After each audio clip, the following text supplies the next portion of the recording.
le jour de la vengeance de l'Éternel. J'aimerais partager avec vous sur un point qu'on n'enseigne pas beaucoup, sur la vengeance. L'homme croit parce que Dieu est bon et patient, Dieu est miséricordieux, qu'il ne se venge pas. Je méditais sur la célébration de demain, du mariage, et lorsque le Saint-Esprit vient me parler en me disant, parle demain sur l'élément ou les éléments qui peuvent, comment je peux dire,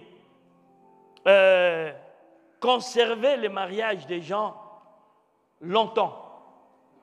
Il y a plusieurs éléments. Alléluia. Et parmi lesquels Dieu m'a montré clairement, dit, il y a quelque chose que l'Église a perdu. Ce n'est pas que vous avez perdu la foi, mais beaucoup ont perdu la crainte de l'Éternel. Beaucoup de chrétiens, beaucoup de nos leaders spirituels, beaucoup de croyants n'ont plus la crainte de l'Éternel. Malheureusement, les gens peuvent monter sur l'estrade dans n'importe quel état pour faire n'importe quoi.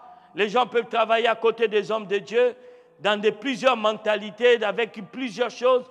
Les gens peuvent jeûner et prier. Vous voyez, nous sommes dans un programme exceptionnel qui a commencé, ça fait 1 mois, donc bientôt 1 mois, 2 semaines déjà.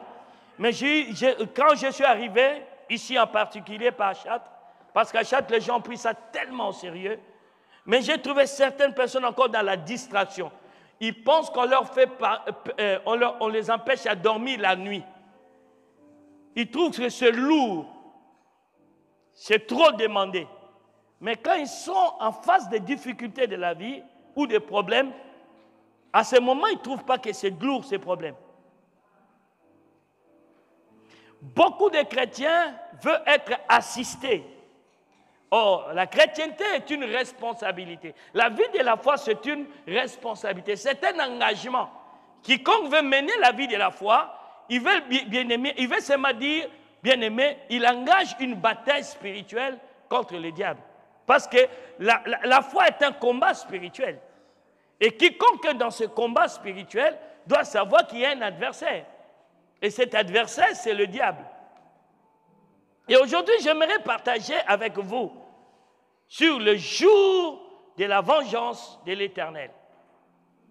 Est-ce que savez-vous qu'il y a un jour de la vengeance ou un jour que Dieu finit toujours par se venger? Si. Et je voulais développer avec vous sur ces thèmes. Et vous allez comprendre pourquoi Dieu se venge et à quel moment Dieu se venge. Nous allons prendre notre texte de base. Notre premier texte se trouve dans le livre de Ésaïe 61, versets 1 à 3. Ésaïe 61, versets 1 à 3. J'ai mon iPad qui se décharge. Je n'ai pas de prise ici pour les charger. On y va? Ésaïe 61, versets 1 à 3. L'Esprit du Seigneur, l'Éternel... Est-ce qu'on peut le lire à l'unisson, s'il vous plaît? C'est important, c'est pour chacun de nous. Lisez cela à l'unisson. Ensemble, 1, 2, 3. L'Esprit du Seigneur, l'Éternel, est sur moi. Car l'Éternel m'a envoyé pour porter de bonnes nouvelles aux malheureux. Il m'a envoyé pour guérir ceux qui ont le cœur brisé, pour proclamer aux captifs la liberté et aux prisonniers la délivrance, pour publier une année de grâce de l'Éternel et un jour de vengeance de notre Dieu, pour consoler tous les affligés, pour accorder aux affligés de Sion, pour leur donner un diadème au lieu de la sang, une huile de joie au lieu du deuil, un vêtement de louange au lieu d'un esprit abattu, afin qu'on les appelle les térébintes de la justice, une plantation de l'Éternel à servir à sa gloire. Est-ce qu'on peut dire 3 fois Amen? Dans ce passage, le Seigneur Jésus est en train de révéler sa mission. Et les raisons pour lesquelles son Dieu l'a envoyé et l'a oint. Au verset 1, il dit l'Esprit du Seigneur. Là, c'est Jésus qui le dit. Cela est répliqué dans Luc 4, à partir du verset 18, il dit, « L'Esprit du Seigneur, de l'Éternel est sur moi, car l'Éternel m'a oint pour porter des bonnes nouvelles aux malheureux. » Dans Luc 4, verset 18, on ne dit pas malheureux, on dit aux pauvres. Porter la bonne nouvelle aux pauvres. Mais ici, dans Ésaïe, il dit aux malheureux.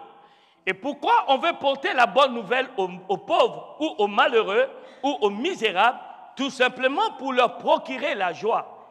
Car la bonne nouvelle a pour d'abord mission de réjouir le cœur du croyant. Car selon Psaume 100, Dieu a créé l'homme pour qu'il vive dans la joie. Dieu veut que vous le servez dans la joie. Dieu veut que vous le servez avec enthousiasme. Nous allons en parler dimanche. Amen. C'est un souhait de Dieu. C'est un rêve de Dieu. C'est la volonté souveraine de Dieu que vous et moi, nous soyons un peuple joyeux. Alors quand le Seigneur vient, il trouve que les hommes et les femmes, créés à l'image de Dieu, à sa ressemblance, menaient une vie de précarité, de misère. Alors il dit, le Seigneur m'a envoyé pour corriger cette erreur. C'est pourquoi il m'a oint. Il m'a envoyé pour guérir ceux qui ont le cœur brisé, pour proclamer aux captifs la liberté et aux prisonniers la délivrance. Verset 2. Il ne s'arrête pas là. Pour proclamer une année, ou en d'autres termes une saison, ou en d'autres termes une période de grâce de l'Éternel. Dans Luc, on dit une année de grâce, mais dans Actes des Apôtres, on dit un temps de rafraîchissement de la part de l'Éternel. Un temps où l'homme racheté, comme toi et moi, l'enfant de Dieu, connaîtra des périodes d'accalmie dans sa vie, des périodes de réjouissance dans sa vie, des périodes de sérénité. Et ce qui manque à beaucoup parmi nous, je ne sais pas comment tu as passé ton année. Je ne sais pas comment tu as vécu l'année 2019 et comment tu es en train de le finir. Mais vous voyez, Dieu veut que nos années soient des temps de rafraîchissement, de répit, de joie, d'allégresse. Je pensais parler à quelqu'un ce soir. Je pensais parler à quelqu'un ce soir. Écoutez, un racheté, ce n'est pas une personne qui doit être malheureux dans sa vie. Si vous êtes racheté réellement, vous ne pouvez plus être malheureux. Vous avez été racheté pour une vie de grâce, pour une vie de joie. Non, je parle à quelqu'un. Vous avez droit à passer des années sans pleurer. Non, vous avez le droit de passer votre vie sur la terre sans verser une larme de souffrance. Et c'est une des raisons pour lesquelles le Seigneur est venu. Et cette période doit arriver. Vous devez connaître cette période. Mais écoutez, comment cette période arrive? Avant que cette période arrive, il dit, il faut qu'il y ait un jour de vengeance de la part de notre Dieu. Et ce jour de vengeance, c'est une consolation dans laquelle Dieu vient réconforter le misérable. Alors, quand tu ne connais pas le mystère de la vengeance du Seigneur, tu ne sauras pas le réclamer. Or, la vengeance de l'Éternel n'est que la frontière entre le jour mauvais et le jour bon. Je me répète, la vengeance de l'Éternel, ce n'est que la frontière entre les mauvais jours et les jours, les bons jours, si je peux dire. Les jours favorables. La frontière de ça, c'est la vengeance de l'Éternel. Ce qui peut basculer une saison à une autre, c'est le pouvoir de la vengeance de l'Éternel. Ce qui peut transformer la vie d'une personne malheureuse et misérable, qui pleurnichait, qui pleurait, qui s'apitoyait sur son sort, à une vie de rafraîchissement, à une vie de joie, à une vie d'allégresse, c'est seulement la vengeance de l'Éternel. On vous a déjà enseigné cela? Tant que Dieu ne se venge pas, tu ne peux pas changer de saison. C'est la raison pour laquelle je vous demande de prier de 1h et de 23h30 jusqu'à 1h30. Jusqu'à minuit 30. Je vous demande de vous lever et de prier. Et je reste convaincu, ceux qui vont suivre et qui ont suivi ce programme verront des changements dans leur vie. On nous dit les jours de la vengeance du Seigneur. Verset 3. Les jours de la vengeance. Pour accorder aux affligés de Sion, pour leur donner un diadème au lieu de cendre, une huile de joie au lieu de deuil, un vêtement de louange au lieu de l'esprit abattu, afin qu'on les appelle le térébinthe de la justice, une plantation de l'Éternel pour servir à sa gloire. Voyez-vous, tout ce que vous venez de lire au verset 3 et la dernière partie du verset 2 n'est que le retombé, n'est que le résultat, les conséquences de la vengeance de l'Éternel.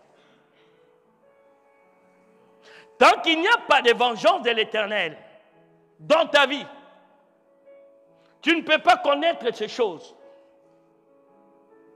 Dieu veut accorder aux affligés de Sion une couronne. Dieu veut accorder à ceux qui sont endeuillés une huile de joie, une capacité de se réjouir. Dieu veut accorder à ceux qui sont malheureux, misérables, un vêtement de louange. À ceux qui ont été bien-aimés, un esprit abattu, découragé, désemparé, Dieu veut vous donner un vêtement de louange, afin qu'on vous appelle une plante de justice, c'est-à-dire les conséquences de justice de Dieu. Une plantation de l'Éternel qui servira à sa gloire. J'entendais quelqu'un dire, c'est mon histoire. J'entendais quelqu'un dire, c'est mon histoire. Non, il s'agit de moi. Non, il s'agit de moi. Qu'est-ce que cela veut dire? J'aimerais insister sur quelque chose. Dans la rédemption, vous êtes tous titrés, tous, sans exception, pour mener une vie d'épanouissement. Donc si tu ne mènes pas une vie d'épanouissement, tu dis il y a un problème. Tu soulignes ça quelque part, tu dis il y a un problème. Une vie de joie ou d'allégresse. Si tu n'as pas connu ça ou tu ne connais pas ça, tu soulignes ça, tu dis il y a un problème. Une vie de bien-être. Une vie de bénédiction illimitée. Vous êtes titrés, vous êtes ordonnés pour une telle vie. Pour que le monde qui est autour de vous puisse vous admirer, puisse vous envier, puisse chercher à découvrir votre secret. Ce qui a fait que vous soyez différents d'eux. Mais malheureusement, beaucoup parmi nous ne connaissent pas cette vie-là. Et c'est là où on doit entrer maintenant dans la réflexion. Comment un Dieu qui nous promet le bonheur n'arrive pas à nous donner ce bonheur? Ou en d'autres termes, comment ceux qui sont titrés à vivre dans une vie d'aisance, dans une vie d'épanouissement, ils n'arrivent pas à le vivre? C'est comme si on disait quelqu'un qui vit en Guadeloupe, mais il n'arrive pas à avoir chaud quand il fait jour. C'est impossible. Mais qu'est-ce qui fait que vous n'arrivez pas à jouir des promesses de Dieu? Tout simplement parce que ce soit vous, que ce soit moi, nous faisons face à des forces négatives, à des puissances occultes qui ne sont pas prêts à nous lâcher et à nous laisser entrer dans notre terre des promesses. C'est-à-dire, pour que Israël sorte de l'Égypte, il a fallu que Dieu venge les Israélites. Sinon, Pharaon n'était pas prêt à leur laisser partir. Je me répète, tu ne connaîtras pas ce que Dieu a préparé pour toi, pour une simple et unique raison, que ton ennemi, le diable, ton ennemi qui s'incarne au travers de tes adversaires, au travers de tes ennemis, le diable lui-même, il n'est pas prêt à te laisser vivre heureux sur la terre. L'Église, j'aimerais insister sur cette vérité, que tu jeûnes, que tu pries, que tu donnes ta dîme, que tu sois fidèle à l'Église, que tu fasses tout ce que Dieu te demande à faire. J'aimerais te dire, le diable et ses démons, le prince de ce monde et ses agents secrets ne sont pas prêts à vous laisser vivre ce que Dieu a préparé pour vous.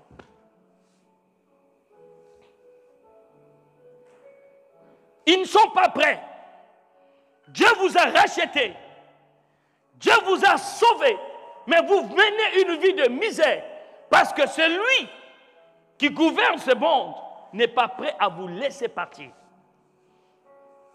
Lisons un autre passage dans la Bible. Ecclésiaste 8, versets 9 à 11. Ce message a pour but de vous inciter à sortir un peu des distractions que j'ai trouvées dans l'esprit de certains ici. Ils croient qu'ils sont victimes. Ils croient qu'ils sont je ne sais pas comment. Et ils tombent dans une certaine lassiste. Mais ils ne comprennent pas qu'être chrétien, c'est avoir assumé ses responsabilités. On va les lire. Ecclésiaste 8, verset 9 à 11. J'ai vu tout cela et j'ai appliqué mon cœur à tout ce qui se fait sous le soleil. Tu peux revenir, s'il te plaît? Si on peut les lire à l'unisson, s'il vous plaît. C'est votre histoire. Vous allez vous retrouver. 1, 2, 3. J'ai vu tout cela et j'ai appliqué mon cœur à tout ce qui se fait sous le soleil. Il y a un temps où l'homme domine sur l'homme pour le rendre malheureux. Amen. On nous dit, le prédicateur, le roi Salomon, l'homme sage, il dit, il a observé sur tout ce qui s'est fait sur la terre jusqu'à arriver à un niveau, à une conclusion qu'il a vue. Il y a certains hommes, certains humains qui dominent sur les autres dans le but de leur rendre comment? C'est-à-dire, le malheur n'arrive pas par hasard. Pour que tu sois malheureux, c'est qu'il y a un adversaire, il y a une personne, il y a une entité spirituelle ou humaine qui est la cause de ce malheur. Donc, quelles que soient les réalités de ta vie, comprends une chose, que ton malheur n'est pas un fait de hasard. Ce n'est pas parce que tu es guadeloupéen ou guadeloupéenne, ce n'est pas parce que tu vis en Guadeloupe. Ton malheur ne vient que parce qu'il y a une entité, une personne qui domine encore sur toi et qui t'impose le malheur. Verset 10. Alors j'ai vu des méchants recevoir... Si on peut les lire ensemble. 1, 2, 3. Alors j'ai vu des méchants recevoir la sépulture et entrer dans leur repos. Et ceux qui avaient agi avec droiture s'en allaient loin du lieu saint et être oubliés dans la vie. C'est encore là une vanité. Il a dit, tant que le méchant dominera et que nous ne ferons rien, ils mourront tranquillement. Parce qu'ils ne rencontrent pas d'opposition. Ils ne rencontrent pas de révolte. Ils ne rencontrent pas de soulèvement. Les gens sont prêts, ils ont décidé à subir toute leur vie la méchanceté des autres. Alors on nous dit, le méchant peut même jusqu'à aller à mourir tranquille après avoir affligé une vie amère à ceux qui marchent dans la droiture. Verset 11. Parce qu'une sentence contre les mauvaises actions ne s'exécute pas promptement, le cœur des fils de l'homme se remplit en eux du désir de faire le mal. Écoutez, parce qu'une sentence contre les mauvaises actions ne s'exécute pas promptement, le cœur des fils de l'homme s'est rempli en eux du désir de faire le mal. Voyez, le méchant continuera à faire le mal tant qu'il n'est pas jugé, tant qu'il n'est pas, bien aimé, agressé aussi par Dieu. Il n'arrêtera pas. Est-ce que vous comprenez? C'est-à-dire le méchant, le causeur des problèmes, le causeur de ta souffrance, de ton humiliation, de ta précarité, ne s'arrêtera pas tant qu'il n'y a pas de sentence, tant qu'il n'y a pas de résistance, tant qu'il n'y a pas de la vengeance. Tant qu'il n'y a pas ça, ils continueront. Les gens qui vous pourrissent la vie, les gens qui sont à la base de vos souffrances, de vos perturbations, ils ne s'arrêteront pas tant que la sentence contre eux ne sera pas actionnée. Tant que cette sentence ne sera pas actionnée, il continuera à dominer sur vous et à vous affliger la souffrance, le malheur.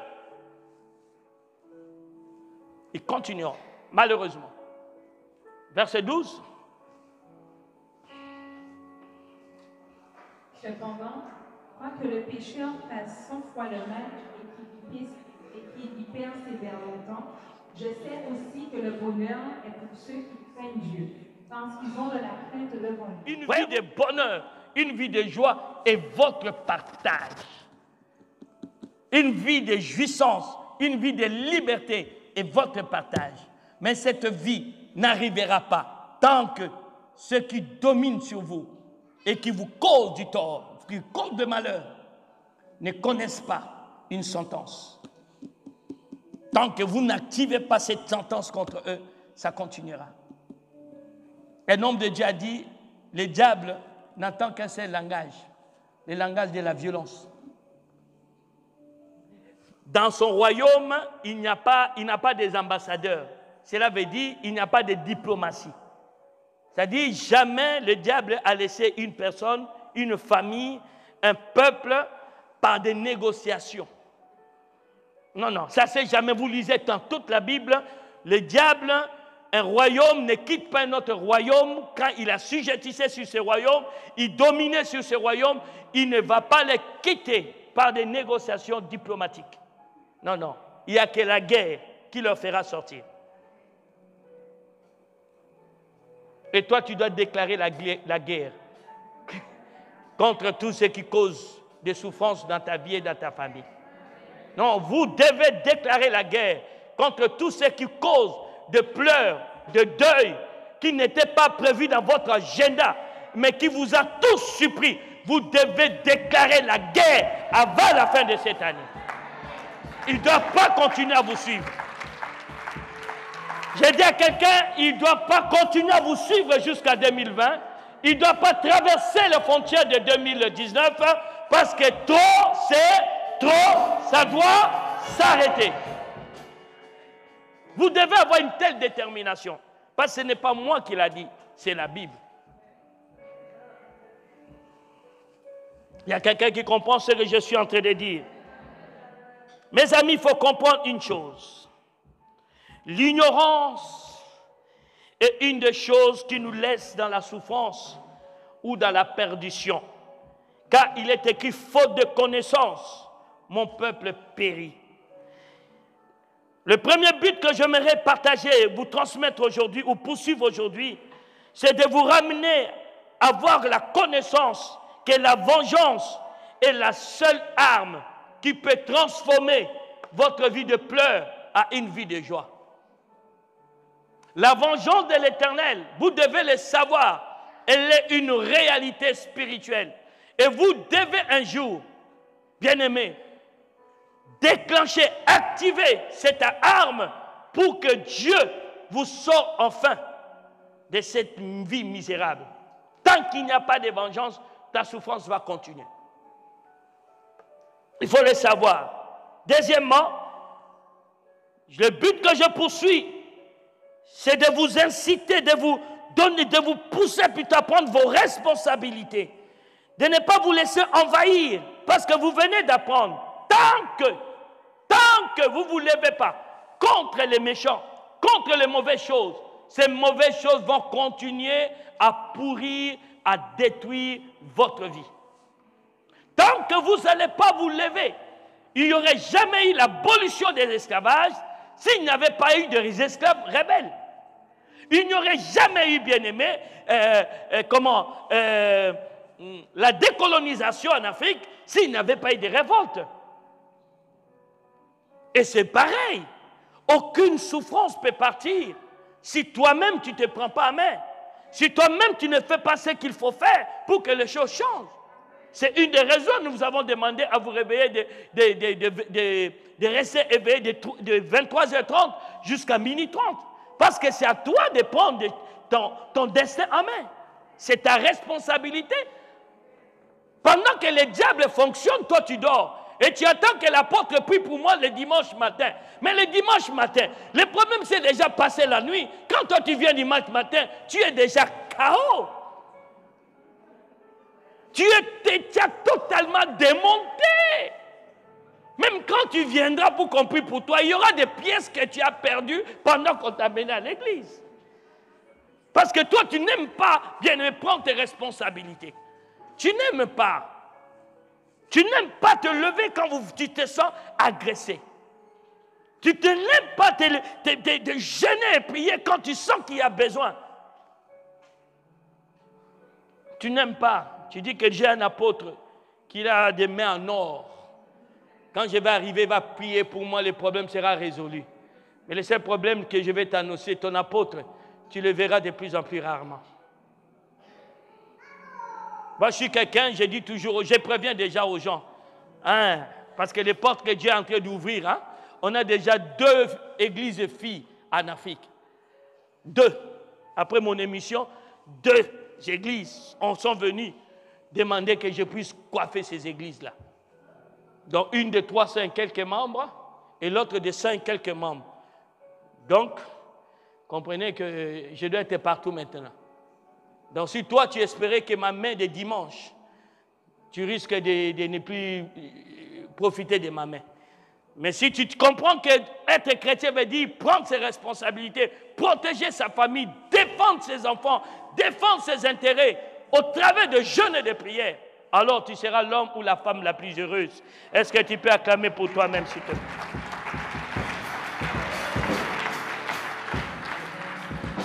Et nous allons aussi, nous poursuivons encore le but. Comment et pourquoi vous devez utiliser cette arme offensive et défensive que j'appelle la vengeance. Oui, la vengeance est une arme que tu as en possession. C'est une arme spirituelle qui peut, bien aimer, te libérer, mais qui peut aussi te protéger. Nous allons le développer tout à l'heure. Troisièmement et quatrième but, vous apprendre seulement à ne pas vous fatiguer, à ne pas lâcher, à continuer à persévérer. Parce que, bien aimé, quand même la nuit tarde, plutôt la nuit tarde, hein, où le soleil tarde à se lever, c'est ça? Tant que bouté roumeli, comment on peut dire? Même quand la nuit est longue, le soleil ou le jour finit toujours par se lever. Vous savez, la vengeance existe, mais elle n'est pas inopinée, il n'est pas promptement, ça prend son temps. Pourquoi? Parce que la vengeance vient toujours au temps qu'il faut. Il laisse qu'il y ait l'accumulation de fautes. Il y a des personnes qui sont là, qui t'ont fait tellement du tort. Et jusqu'à aujourd'hui, ils sont à l'aise, ils se moquent de toi. Ils disent oui, ils prient, il n'y a rien qui se produit. Dites à ces personnes, le temps de la vengeance existe réellement. Hein, il existe. Toi, tu peux te réjouir aujourd'hui, dis non. Écoutez, ils sont en train de boire et ils vont certainement boire leur dernière coupe de champagne les 31. Parce que je ne suis pas convaincu, le premier, il pourra encore, même bien aimé, prendre une petite goutte encore de champagne à ton sujet.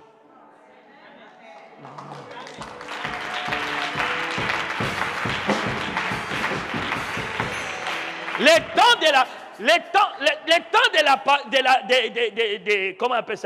de la vengeance existe, mes amis. Ici, on dit le jour de la vengeance de l'Éternel. Cela veut dire il y a des autres jours, Dieu laisse faire. Pourquoi? Parce que tu dois accumuler des fautes. Tu dois augmenter parce que Dieu sait lui-même quelle sera la sentence. Alors tes fautes sont encore petites. Non, je ne parle pas de toi, je parle de ceux qui te combattent. Non, non, non, non. Quand je dis t'es faux, tu commences à dire, moi aussi, Dieu va me venger. Non, non. Je parle de ceux qui veulent te pourrir la vie. C'est pourquoi je disais à quelqu'un, ne soyez pas des gens qui attristent, qui affligent les autres. Parce que quand tu affliges un enfant de Dieu, tu oublies qu'il est le premier des yeux de son Père. Les gens comme nous, les leaders spirituels, vous ne devez pas nous affliger. Parce que la Bible dit, cela ne serait pas à votre avantage. Pourquoi? Parce que Dieu a besoin de nous tous les jours. Cette nuit, Dieu vient me voir. Il me montre un grand leader chrétien qui est en France. Dieu me montre cette nuit sa mort. Et on commence à regarder son église. On dit, mais que deviendra son église? Tu m'as entendu appeler pasteur Philippe? Je lui ai transmis le message. Mais quand toi tu me perturbes, je n'arrive pas à dormir la nuit. Est-ce que tu vois un peu le risque que tu causes, les dégâts que tu causes? Je ne parle pas de toi parce que tu n'es pas dans cette église. Je parle à ceux qui nous regardent sur les réseaux sociaux. Parce que dans cette église, il n'y a personne qui me perturbe. J'aimerais vous adresser à vous les enfants de Dieu.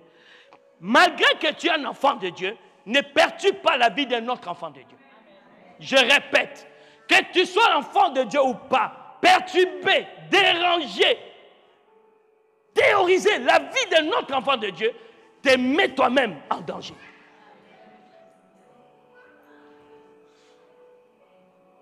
Mais comme dans notre église ici, vous ne le faites pas, je suis déjà dans la joie. Vous subissez, mais vous agressez par les autres. N'est-ce pas? N'est-ce pas? Alors si tu es dans ce cas-là, acclame le Seigneur parce que...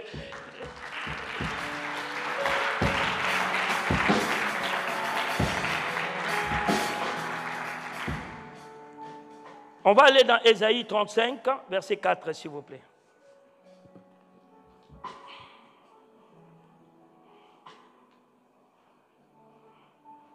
Je vais donner quelques définitions pour avancer.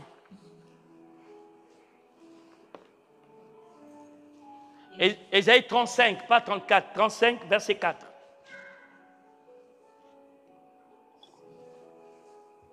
Ésaïe 35, verset 4. Dites à ceux qui ont le cœur troublé, prenez courage, ne craignez point. Voici votre Dieu, la vengeance viendra. La rétribution de Dieu. Il viendra lui-même et vous sauvera.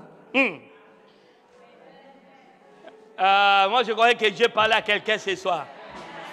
Je croyais que Dieu s'adressait à un enfant, à un de ses enfants ce soir. Non, je croyais que Dieu s'adressait à une de ses filles ce soir.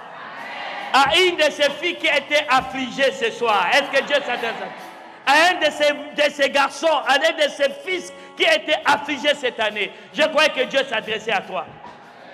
Dites à ceux qui ont le cœur troublé.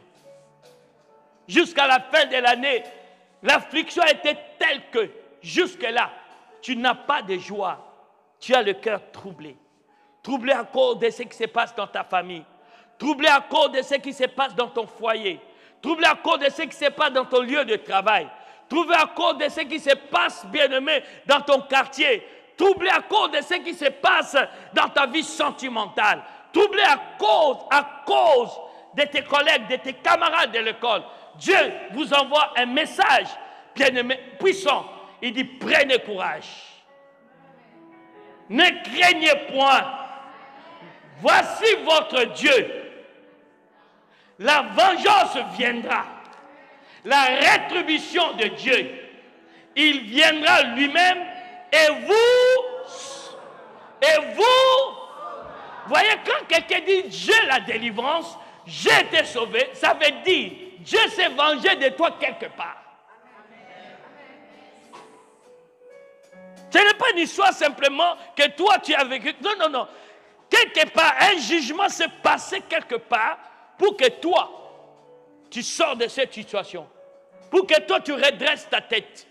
J'ai dit à une femme, le malheur qui avait atteint ta famille cette année n'arrivera plus jamais dans ta famille. Dieu te vengera.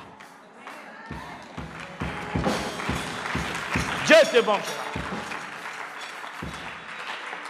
Tu as assez pleuré. Ne pleure plus. Dieu dit, prends courage. Dieu dit, prends courage. Dieu dit, prends courage. J'essaie de savoir qu'est-ce que ça veut dire la vengeance. Ça veut dire seulement, c'est le fait de se venger de quelque chose ou de quelqu'un. C'est encore se dédommager d'un affront. Et se venger est le fait de se procurer la réparation d'une offense, d'un préjudice en punissant l'auteur. C'est aussi, voilà. Donc la vengeance, c'est le fait de se procurer de la réparation d'une offense, d'un préjudice en punissant l'auteur. J'espère que tu situes les auteurs de ta souffrance. Si tu ne les situes pas ou tu ne les connais pas, tu ne les identifies pas. Comme ce n'est pas toi qui vas te venger, c'est Dieu qui va te venger. Dieu les connaît. Vous savez, toi tu peux ne pas savoir qui est derrière ta souffrance. Toi tu vas voir ton conjoint, ton parent. Oh, derrière eux, il y a une autre personne qui est en train de le manipuler. Mais toi, tu ne le vois pas. Toi, tu le vois seulement la personne qui agit. Quelqu'un peut dire amen avec moi. Mais comme ce n'est pas toi qui vas te venger, mais c'est Dieu qui va te venger, alors Dieu connaît qui est derrière ta souffrance. Et Dieu va le punir. Quelqu'un peut dire amen avec moi. Dieu va le punir. Quelqu'un peut dire amen avec moi. C'est très important que vous compreniez ces vérités. Et j'ai essayé moi-même de créer mes propres définitions. Et j'en ai trouvé 5. Écoutez la première. La vengeance est un jugement de l'Éternel contre les ennemis de son peuple. La vengeance, c'est un jugement. Ésaïe 51, verset 1. La vengeance, c'est un jugement de l'Éternel contre vos ennemis.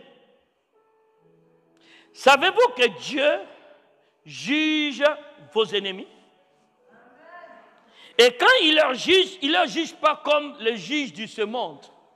Lui, il leur juge vraiment. Amen. Écoutez-moi, vous qui poursuivez la justice, qui cherchez l'Éternel, portez les regards sur le rocher d'où vous avez été taillés, sur ceux de la fosse d'où vous avez été tirés. Verset 2. Portez les regards sur Abraham, votre père, et sur Sarah qui vous a enfanté, car lui seul, je l'ai appelé, je l'ai béni et multiplié. Verset suivant. La Bible nous donne de bonnes informations. Hein? Ainsi l'Éternel a pitié de Victor. Il a pitié de toutes ses ruines. Il rendra son désert semblable à un Éden et sa terre aride à un jardin de l'Éternel.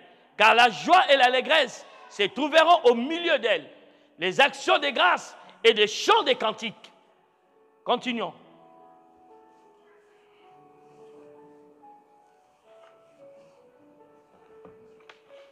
Fais tranquillement. Allez. Merci. Mon peuple, soit attentif. Ma nation, prête-moi l'oreille.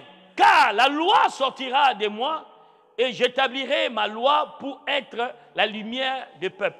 Continuez jusqu'au verset 8.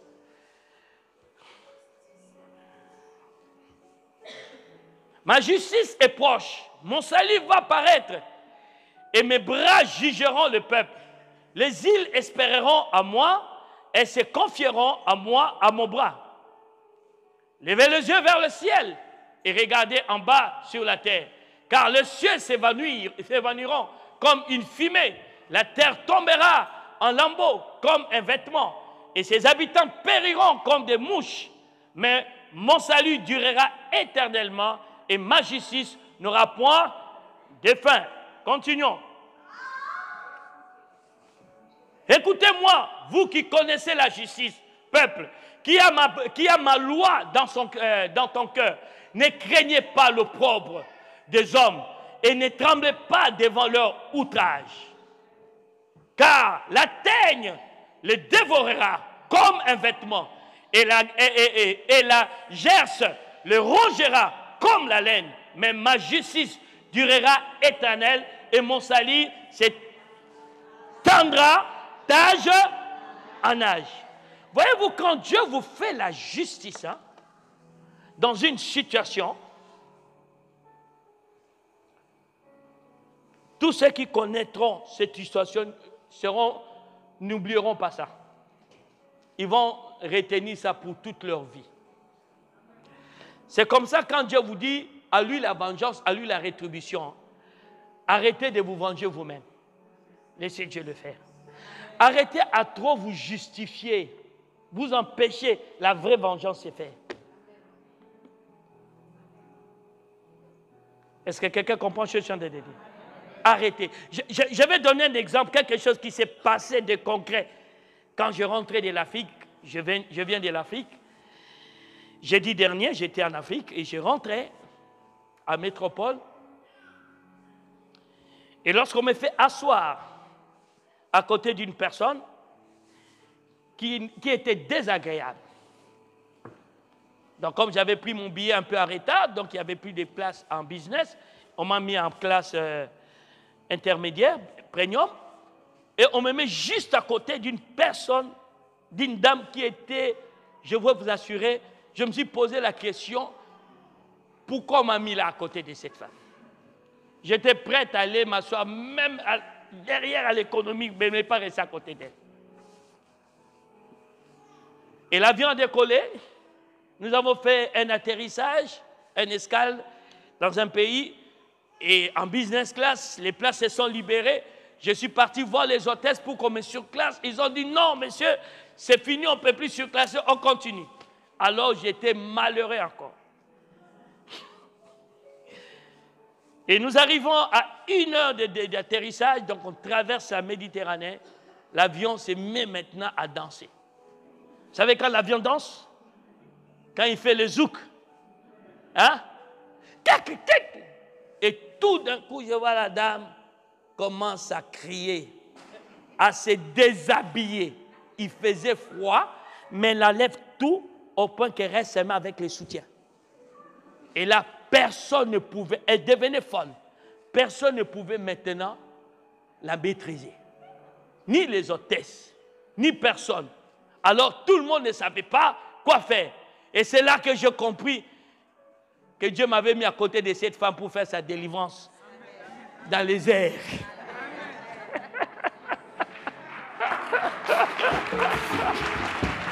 Alléluia. J'ai commencé à prier pour cette dame, jusqu'à ce que l'esprit là qui l'agitait se calme, le quitte. Et dès que ça quitte, l'avion aussi atterrit. Alors j'ai pris mes clics et claques pour sortir. La dame dit merci monsieur. J'ai dit il n'y a pas de quoi, il n'y a pas de quoi. Je m'en vais.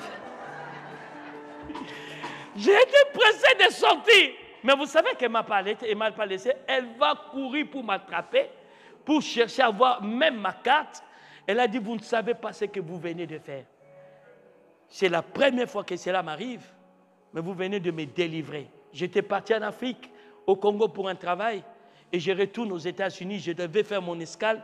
C'est pourquoi, voilà, je suis là. J'ai dit, madame, moi je suis anonyme. Donc, rappelle-toi seulement que dans l'avion, Dieu a eu pitié de toi. Et quand tu pars, ne sois plus méchante. Et je suis parti.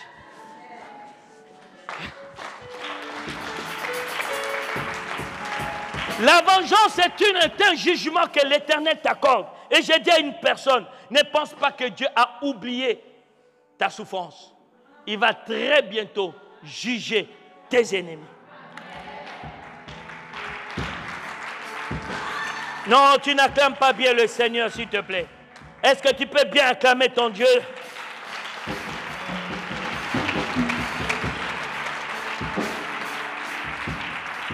C'est pourquoi j'aimerais que tu retiennes certaines vérités dans ces domaines.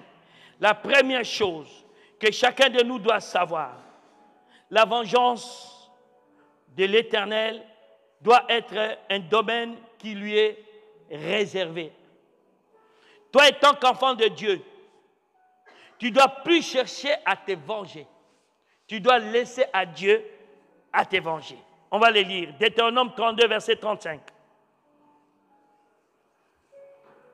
Deutéronome 32, verset 35.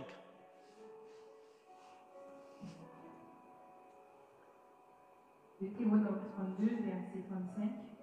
À moi la vengeance et la rétribution, quand leur pied chancellera, car le jour de leur malheur est proche, et ce qui les attend ne tardera pas. Voyez-vous, ici, qu'est-ce qu'on nous dit? Dieu lui-même dit à son peuple, c'est à lui la vengeance et c'est à lui quoi? La rétribution. Nous pouvons encore les lire dans Romains, c'est encore mieux écrit, Romains 12, verset 19. N'oubliez pas, quand les gens vous causent de tort, quand les gens vous Romains combien? 12, verset 19. On y va? Ne vous vengez point vous-même, mais laissez agir la colère. Car il est écrit, à moi la vengeance, à moi la rétribution, dit le Seigneur. Ok. La vengeance, c'est un domaine qui lui est réservé à lui propre. Ne soyez pas des gens qui cherchent à se venger. Parce qu'à chaque fois que tu te venges, tu empêches Dieu de te venger. Mais le jour que les chrétiens vont comprendre que la vengeance appartient à Dieu, quand ils sont victimes d'une méchanceté, ils se confient à l'Éternel, le monde saura qu'il y a un Dieu quelque part. Au travers de votre vie, on saura qu'il y a un Dieu quelque part.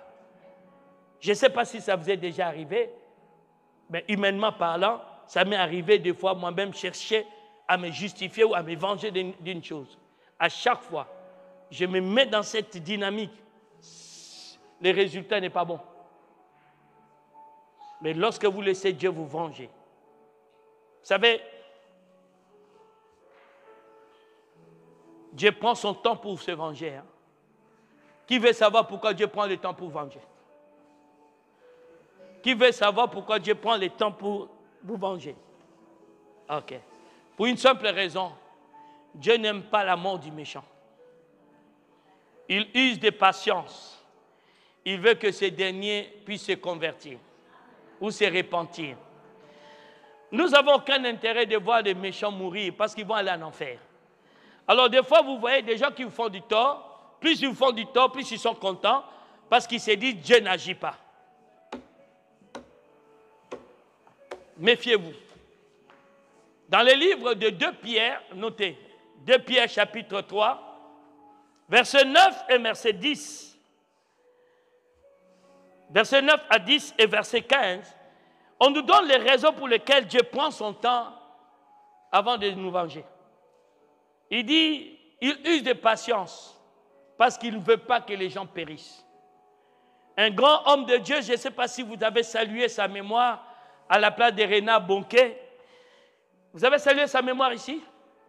Il fallait garder un moment, un temps de silence dans l'église lorsque vous avez appris que ce général de Dieu est mort. Un homme que Dieu a utilisé de manière extraordinaire. Et la terre qui a pris la chair des banquets doit produire plusieurs banquets maintenant. Et je prie l'Éternel pour que ces banquets-là voient le jour aussi ici. Que nos jeunes gens puissent servir Dieu au niveau que Renard Bonquet a servi Dieu. Oh, il n'y a pas trop d'amen. Je parle, un de tes enfants doit servir Dieu comme Renard Bonquet a servi Dieu dans ces siècles-ci. Quelqu'un peut dire un bon amen avec moi? Est-ce que quelqu'un peut dire un bon amen avec moi? Alors, il dit ceci, il a un slogan qu'il disait, il faut qu'on puisse dépeupler l'enfer et enrichir le ciel. Écoutez, lorsque vous voyez les gens agir dans la méchanceté, priez pour eux, afin qu'ils ne tombent pas dans le jugement de Dieu. Priez. Même si ce sont des gens qui sont horribles, continuez à prier pour eux. Parce que quand les jours de la patience de l'Éternel arrivent à son terme, il n'y a plus d'issue. Et là, à ce moment, Dieu n'a pas de pitié. Est-ce que vous comprenez ce que je suis en train de dire? Retenez ça. Il m'est déjà arrivé d'être en colère contre une dame. j'étais encore jeune serviteur de Dieu, on manquait encore la maîtrise de soi. Et cette dame va elle travaille à l'hôtel. Et puis, un jour, elle se réveille, elle était femme de chambre, c'est ça? Elle voit dans la liste des chambres qu'elle devait nettoyer, il y a le nom de Chamba. Il dit Chamba. Elle dit, ah, c'est que l'apôtre vient ici avec des maîtresses. Et commence à publier la chose. Gentiment comme ça, il répand des rumeurs à mon sujet. Malgré que le lendemain, il a vu, c'était un de mes frères qui était venu, à l'époque, ils n'habitaient pas à Chartres, ils étaient venus à Chartres pour passer le culte, mais la personne n'a pas démenti sa chose. Elle a continué à répandre la rumeur. Et ces rumeurs sont parvenues jusqu'à mes oreilles. Et à l'époque, je suis très sanguin. Hein? Je m'emportais pour oui ou non. Et je me suis laissé emporter sur la chair. J'ai pris seulement ma main, j'ai frappé comme ça. Je lui donne combien? Je lui avais donné combien? Attends, je lui avais donné combien? 3 mois. Je lui ai donné 3 mois. Si dans 3 mois, il ne vient pas se repentir publiquement, on verra si Dieu est avec elle ou s'il est avec nous. C'est fini.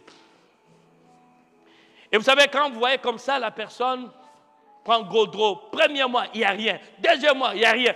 Troisième mois, il n'y a rien. Des demi de 4e mois, il faut que je fasse des obsèques. Son fils aîné est mort dans un accident. Et qui doit faire les obsèques, c'est moi maintenant. 6 mois après, elle-même, on trouve un cancer généralisé. Bam! Il est parti. Faites très attention lorsque vous avez des problèmes avec les enfants de Dieu. Je m'enlève étant comme de Dieu. Mais je m'adresse à vous, parce que je sais que c'est une mentalité que vous avez ici, de toucher aux prunelles des yeux de Dieu. Les prunelles des yeux de Dieu, c'est quoi? C'est chaque racheté, chaque enfant de Dieu est une prunelle de ses yeux. Savez-vous que quand vous perdez le cheveu, Dieu compte ça? Et quand toi, tu te permets à salir, à maltraiter un enfant de Dieu, tu penses que Dieu est indifférent? Parce que vous priez ensemble.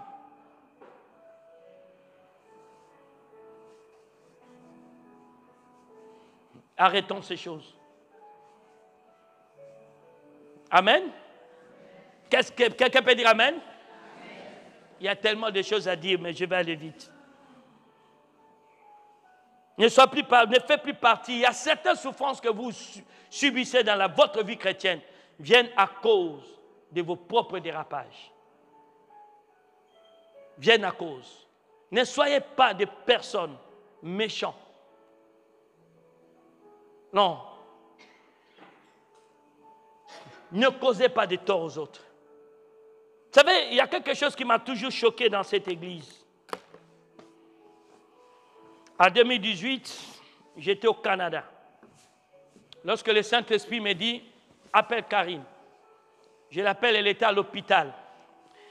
Je lui ai dit, tu as assisté à une réunion dans laquelle on parlait de mal de moi. Karine, est-ce que je mens ce que je dis? Et quand je viens, j'apprends ces personnes dire que Karine les a accusées chez moi. Et j'ai appelé l'une d'elles. J'ai dit, si tu savais que je suis un aigle, je vois ce que les gens disent. Et j'entends. Elle ne m'a même pas cru.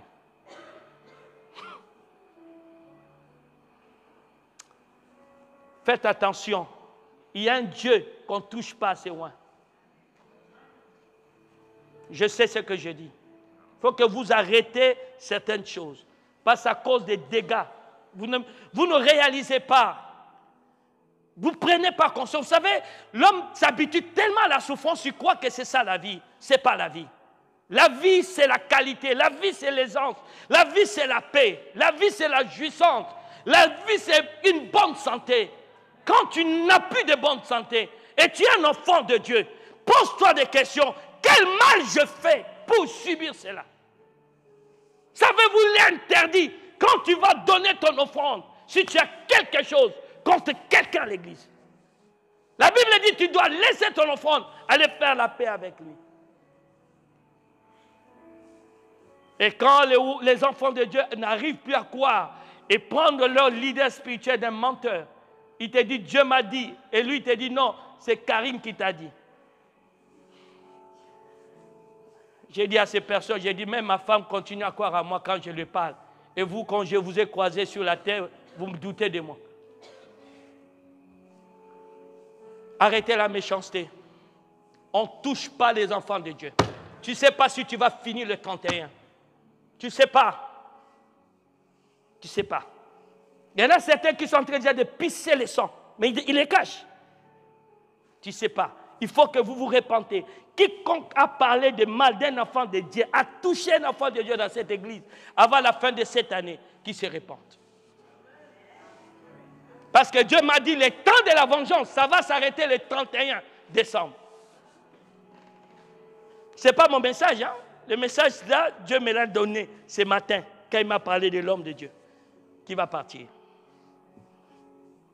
Ne touchez pas, ne parlez pas, ne maltraitez pas les enfants de Dieu. Ils sont précieux aux yeux de Dieu. Ils sont précieux. Parce que vous pouvez salir la réputation de quelqu'un, pour toi tu es à l'aise. Mais quand les conséquences vont arriver, c'est dangereux. Quelqu'un peut dire un bon amen avec moi? Non, non, ce que je dis, souvent quand on me dit ces choses-là, il y a des personnes qui sont déjà devenues des kamikazes. Vous savez, une kamikaze n'a plus peur, hein?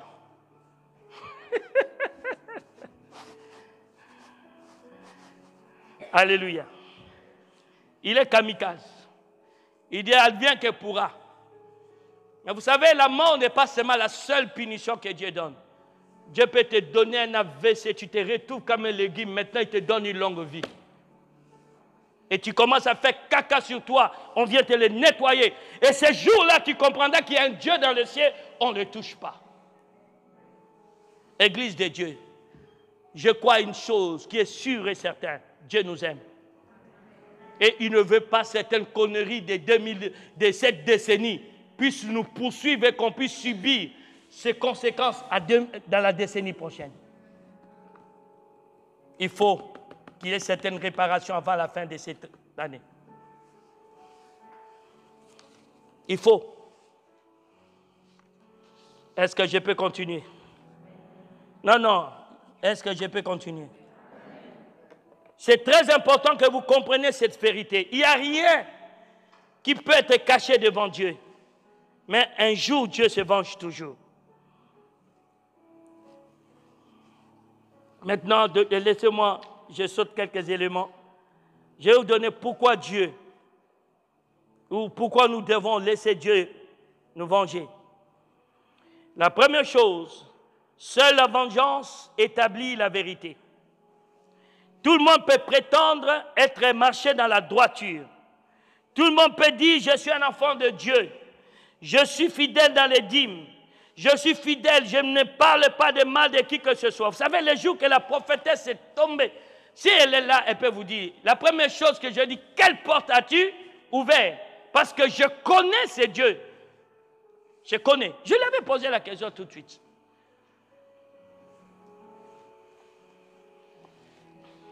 Vous savez, mes amis, tout le monde peut parler de Dieu, mais seul Dieu connaît qui lui appartient.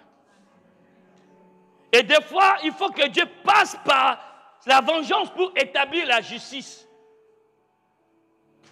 Établir la justice, c'est important. Deuxième chose, la vengeance a pour but de détruire et éradiquer le méchant afin de mettre terme à l'oppression. La vengeance a pour but de détruire et éradiquer le méchant ou la méchanceté afin de mettre terme à l'oppression. Exode 4, verset 23. Où le Seigneur dit, j'ai vu l'oppression.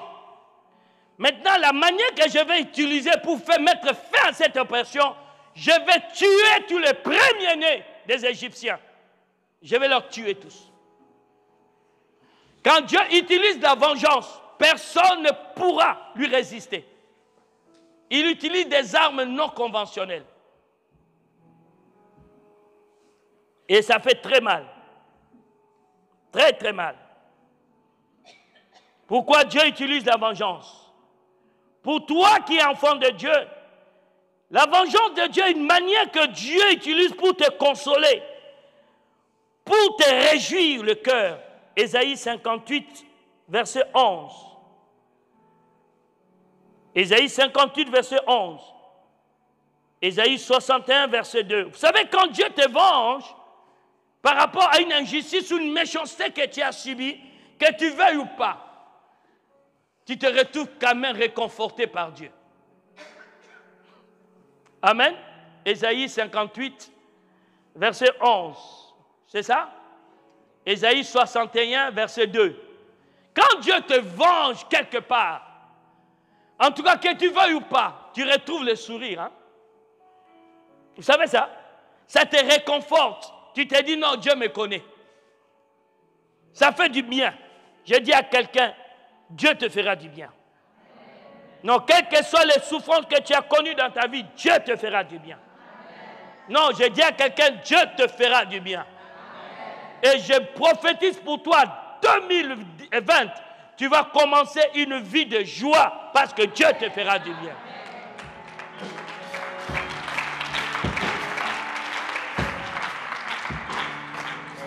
Troisième et quatrième, hein?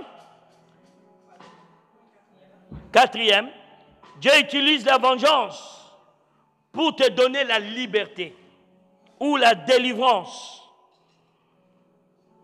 Écoutez mes amis, dans Genèse chapitre 15, dans Genèse au chapitre 15, je cherche le verset.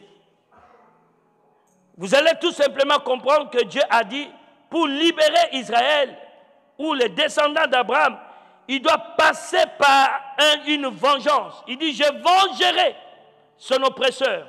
Genèse 15, verset 13 à 14. Il y a des combats dans ta vie qui ne s'arrêteront pas. Il y a des difficultés dans ta vie qui ne s'arrêteront pas tant que Dieu ne manifeste pas sa vengeance.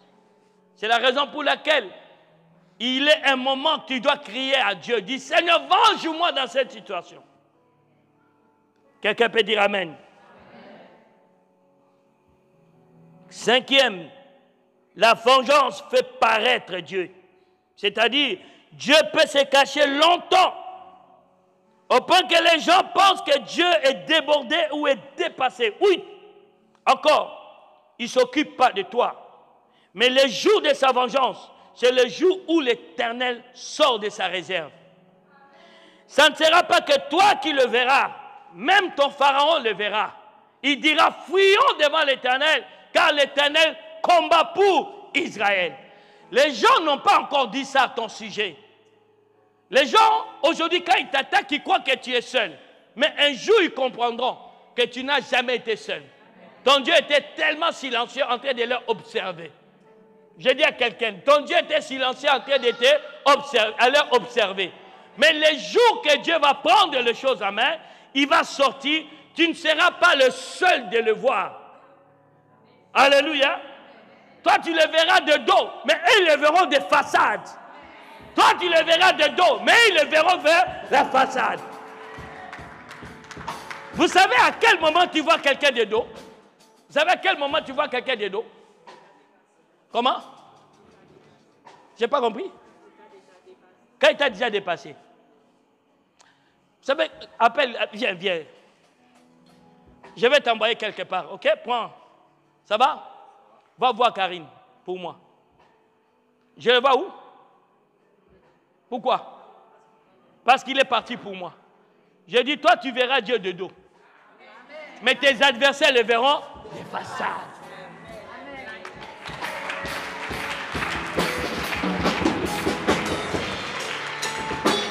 Tu as compris ce que j'ai dit? Toi, tu le verras de dos. Mais ils crieront, fuyons devant l'Éternel. Pas fuyons devant Victor. Pas fuyons devant Kenny. Pas fuyons devant Fanélia. Fuyons devant l'Éternel. Car l'Éternel combat pour Israël. Amen. C'est pourquoi vous allez voir dans les livres comme d'Apocalypse 6, au verset 10, on nous dit quelque chose qui a de la valeur et de l'importance que vous devez retenir. C'est quoi? On dit, les rachetés vont commencer à crier, demander à Dieu de leur venger. Cette nuit, nous allons nous retrouver ici. Nous allons seulement demander à Dieu de nous venger. Il y a des combats que nous n'avons pas pu gagner. L'adversaire était beaucoup plus nombreux que nous. Il était beaucoup plus fort que nous. Mais aujourd'hui, à minuit, à 23h30, nous allons seulement dire à Dieu, sors un peu de ta réserve. Les adversaires croient que tu as pris la retraite, tu es fatigué, tu ne sais plus combattre. Mais sors de ta réserve. Quelqu'un peut dire amen avec moi. La Bible dit dans Apocalypse toujours 19, on nous dit Dieu vengera. Dieu, il vengera. Verset 2, Dieu nous vengera, il en vengera ses rachetés. Bien-aimé, tu n'auras pas la paix tant que l'Éternel ne te venge pas.